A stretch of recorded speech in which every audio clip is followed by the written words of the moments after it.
Let's talk about being in our 30s. Alam mo yung mga realization kapag nahit mo na yung ganitong edad. Hindi pala kailangan na figure out mo na lahat. Minsan, yung pagiging lost, yun din pala yung totoong way to be found. Kasi kapag nasa 30s ka na, mapapaisip ka talaga ano ba talaga yung purpose ko? Ano ba talaga yung role ko dito sa mundo? Saan ba ako masaya? Ewan ko lang kung lahat makaka-relate dito There were days that I feel lost. And sometimes, I even feel okay being lost. Tapos na-realize ko, hindi pala siya weakness. Kasi minsan, yung pagkaligaw, yun pala yung chance para makahanap ka ng bagong daan.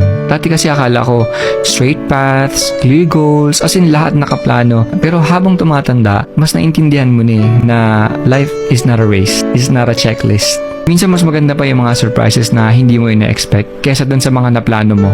Naalala ko pa nung nasa 20s pa ako. As in, nandun talaga yung gigil. Alam mo yung feeling na sobrang driven ka dun sa goals, prove yourself, as in gusto mo itong ma-achieve. Pero kapag nasa 30s ka na, totoo pala talaga nag-iiba yung priorities. Mas hinahanap mo na yung peace, yung balance, at yung mga simpleng kasiyahan na hindi nasusukat ng kahit anong recognition. Kaya if you feel lost right now, it's okay. Baka kasi sa pagkaligaw mo na yon, doon ka dadalhin ni Lord or ni universe sa landas na talagang para sa'yo. The truth is, being lost doesn't mean you're failing. Sometimes, it simply means you're in the process of becoming.